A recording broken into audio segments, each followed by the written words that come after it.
Hello, everybody. It is Wednesday, and I know I'm running very late for this, but it's been a busy, good day. So I promised you a book today. Remember, I had a whole stack of them. I said maybe we would do space stations, maybe we would do space shuttles, maybe we would do NASA, but there's one I'm missing here, and it's the one we're going to do today. Guess what? We are going to do astronauts. Now, yesterday, I think I told you about a very special astronaut. Her name was Christa Mcauliffe. McAuliffe. And when I was in college, she was already a fourth grade teacher, and she applied for the space shuttle mission for Challenger. And she was going to be the first teacher in space. And this was very exciting for me because I really thought look, I'm going to be a teacher. I could be just like her. I could go to space. Wouldn't that be cool? Unfortunately, she wasn't able to finish her mission. But if some of you might have seen this in my classroom, for every mission, there's a special patch that commemorates that. So this is the patch for her mission. And if you see right here, it says Mcauliffe, and they even put a little apple next to her name for being a teacher. And she was going to be the first person who wasn't an astronaut before in her life. She was just a plain old teacher, if that's such a thing. And she was going to be the first teacher in space. So Mcauliffe. And you'll see this patch. It's right next to my board. I keep it there. But now, unfortunately, Christa didn't make it. But we did have one Chicagoan that I know of that made it. Her name is Mei Jemison. And here she is. We actually have a couple of her biographies in our classroom. She went to Chicago Public Schools just like you. So what a great biography. We're going to have to pull her up. But this is Mei Jemison, a CPS student. Isn't that great? Okay, so today we're reading our book, Astronauts. And like I always say, we see the green for easy reading, and we see the yellow for nonfiction. And nonfiction means, everybody, not fake. Is that what you screamed at me? I hope you did. Okay, Astronauts. And here's the name of the series. It's called Exploring Space. So they're all books that are going to be about space. Are we ready?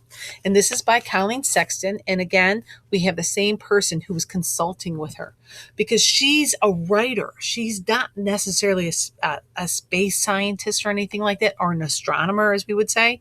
So she actually had to go to somebody else and say, hey, I'm going to write all this information down, but this is a nonfiction book. So can you help me make sure that my information that I'm giving people is accurate? So that's important. Are we ready? And we have our table of contents. Okay, let's see. We've got a chapter on what are astronauts, astronauts training, living in space. Ooh. And then we also have a one on missions. But then we have our other nonfiction features. That's our glossary, where we go to find definitions or meanings of words. We have a to learn more page where we can go and find more things about it from books or the internet. And then we have an index where we can find information by the exact subject we're looking for. So let's begin. Are you ready? Oh, look at this, boys and girls. I'm so excited about this. Astronauts in there. Okay. Astronauts are people who fly space shuttles or work in space. The word astronaut means star sailor. Isn't that cool? And then let's look at this picture real quickly. Do you see them in there in their orange suits? It says people who become astronauts work in many different jobs. Some are in the military, some are scientists, engineers, doctors, or, can you believe it, teachers. Zoom in on that one. Look at how serious their faces look. There are different kinds of astronauts. Some astronauts are pilots. They fly space shuttles. Oh, I wonder what this guy is.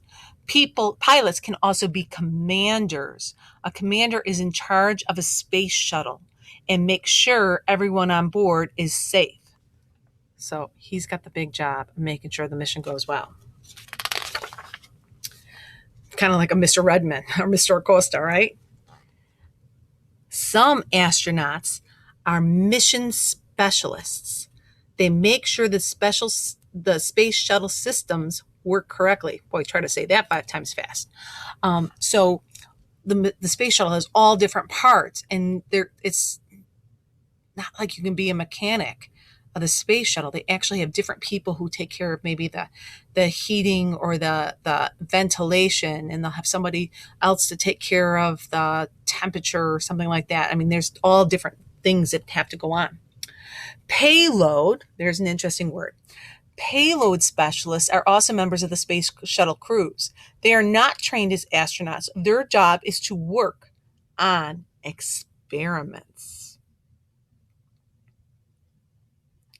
So they're just working on experiments while out in space, while everybody else is doing everything else they need to be doing. Oh, this is great. Now, this is something we're going to talk about in a couple of days. It's called the underwater training. I was there, believe it or not.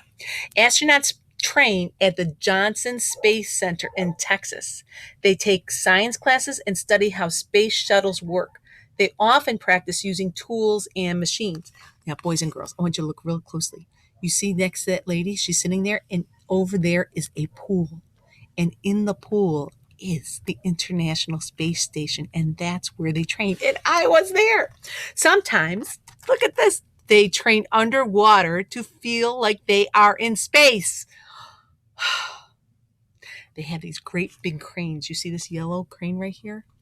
These great big cranes have to pick them up and put them into the water and take them out because their spacesuits here are so very heavy with all their equipment on them.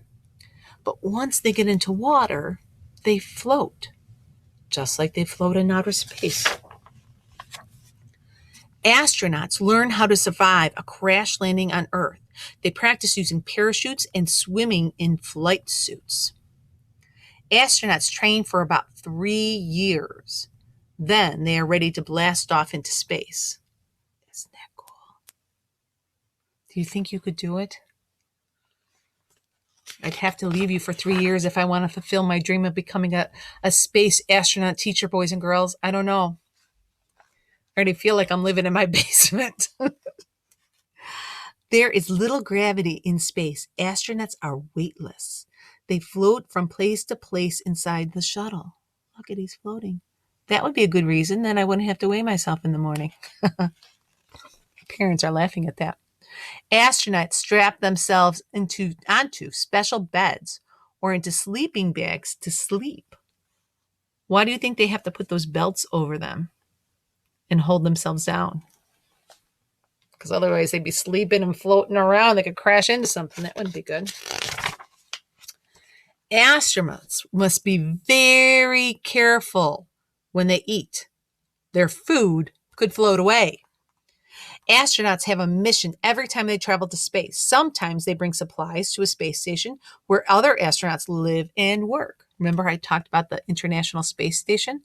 So there's this big giant space station floating out in space, and it'll have different astronauts from different parts of the world and everything, and shuttles go up and bring them stuff. Rockets go up and bring them stuff.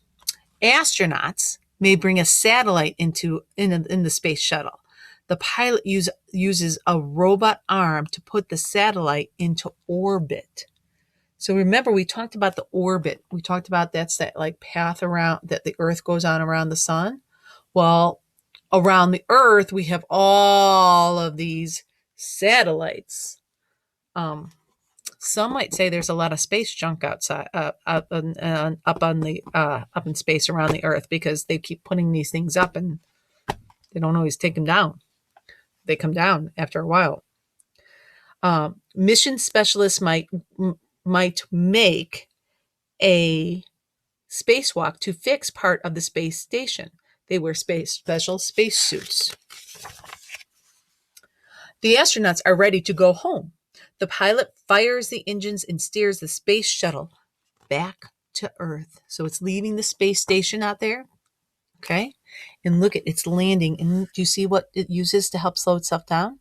The astronauts shut down the space shuttle controls. They are ready to leave the space shuttle. Mission completed. Why do you think they use a parachute? It actually catches the wind and it helps the space shuttle to do what?